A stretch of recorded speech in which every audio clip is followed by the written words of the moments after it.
vous et avec votre esprit.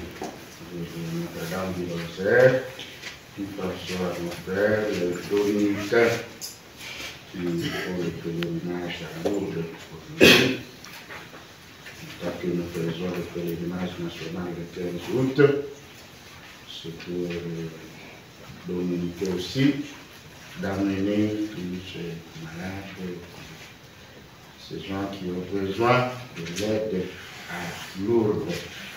Nous allons prier pour que ça se passe dans la paix et que ça puisse aider ceux qui vont effectivement faire pèlerinage avec les dominicains. Le Seigneur continue à soutenir la foi de toutes ces personnes qui ont besoin de son aide. Connaissons-nous parfois pécheurs, nous n'avons pas su trouver la meilleure part auprès du Seigneur. Que ta grâce, Seigneur, notre Père, se répande dans nos cœurs, par le message de l'ange qui nous a fait connaître l'incarnation de ton Fils bien-aimé. Conduis-nous par sa passion et par sa croix, avec le secours de la Vierge Marie, jusqu'à la gloire de la résurrection. Par Jésus le Christ, notre Seigneur. À l'appel du prophète, les païens se convertissent. Lecture du livre de Jonas, du 3e chapitre, les 10 premiers versets. La parole du Seigneur fut adressée de nouveau à Jonas. Lève-toi, va à Ninive, la grande ville païenne, proclame le message que je te donne pour elle. Jonas se leva et partit pour Ninive, selon la parole du Seigneur. Or, Ninive était une ville extraordinairement grande. Il fallait 3 jours pour la traverser.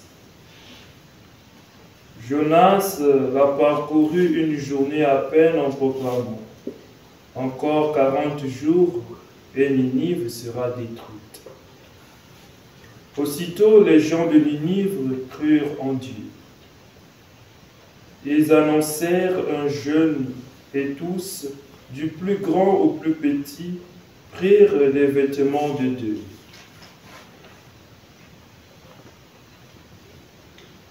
La chose arriva jusqu'au roi de Ninive. Il se leva de son trône, quitta son manteau, se couvrit d'un vêtement de deuil et s'assit sur la cendre. Puis il fit crier dans Ninive ce décret du roi et de ses grands.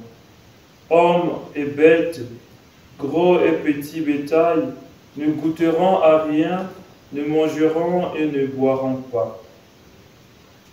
On se couvrira de vêtements de deuil, hommes et bêtes. On criera vers Dieu de toute sa force. Chacun se détournera de sa conduite mauvaise et de ses actes de violence. Qui sait si Dieu ne se ravisera pas, s'il ne reviendra pas de l'ardeur de sa colère, et alors nous ne périrons pas. En voyant leur action, et comme ils se détournaient de leur conduite mauvaise, Dieu renonça au châtiment dont il les avait menacés.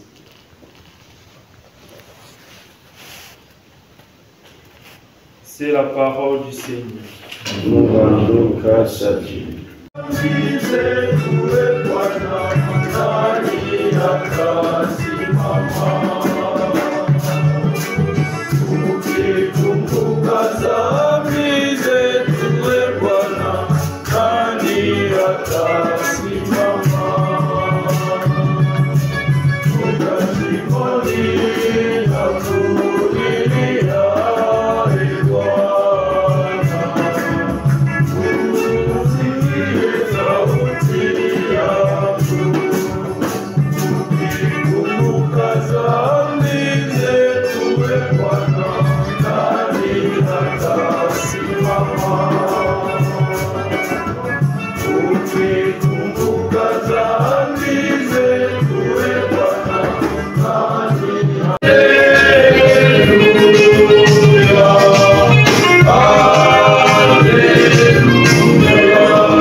Kristu lokola santuluka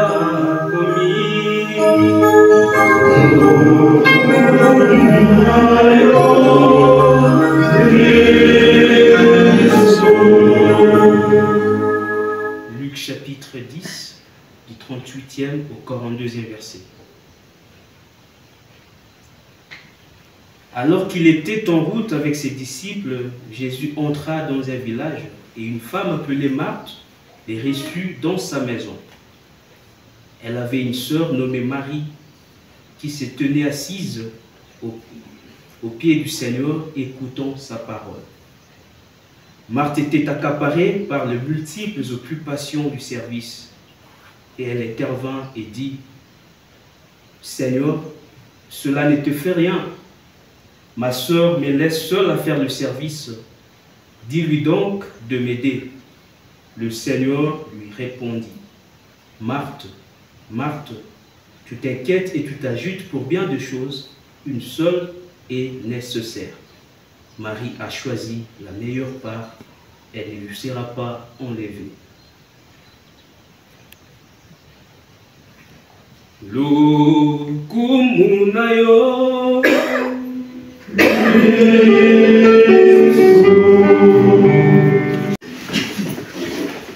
Mes chers frères, dans le Christ, bonjour.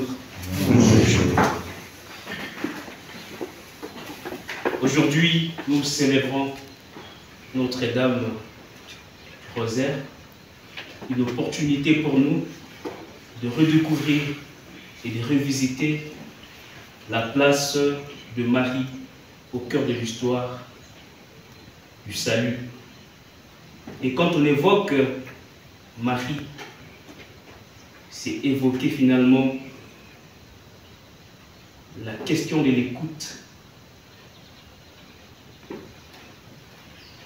J'aime toujours cette analogie tirée de livre de la Genèse, où l'on dit quand Dieu a voulu créer ou a créé le poisson, il s'est adressé à l'eau.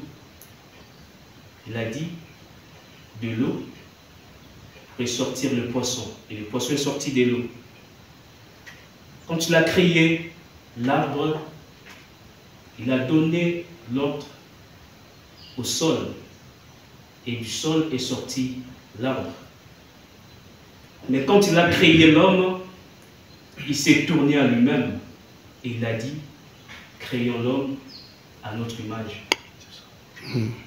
Autrement dit, si le poisson quitte ou se détache de son milieu naturel qui est l'eau, il meurt.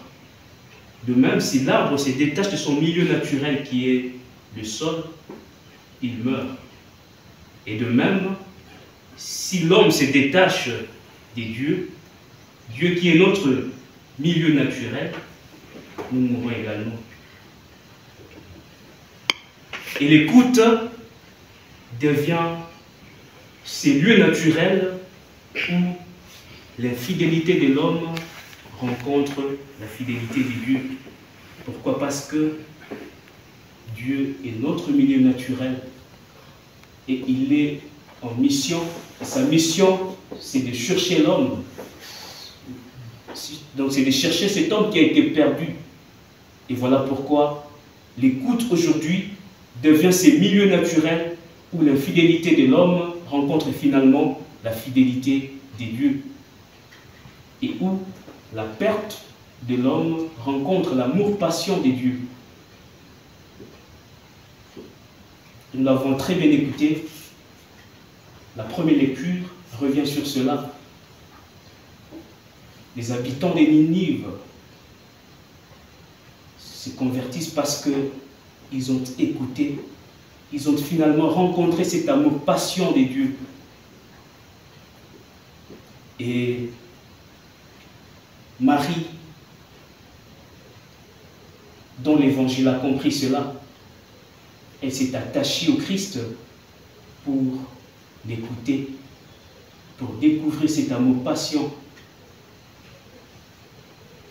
Et quand notre amour, ou alors quand notre infidélité rencontre la fidélité de Dieu, à travers l'écoute, notre action devient une action basée sur l'amour même de Dieu. Et voilà pourquoi le service que nous pouvons rendre à nos frères et sœurs sera un service noble si et seulement si nous nous attachons à cet amour de Dieu à travers l'écoute de sa parole, de la Vierge Marie, Notre-Dame du Rosaire. Intercède pour nous, pour que nous puissions écouter le Verbe, parce que Marie a été la première créature à écouter le Verbe. Qu'elle nous aide,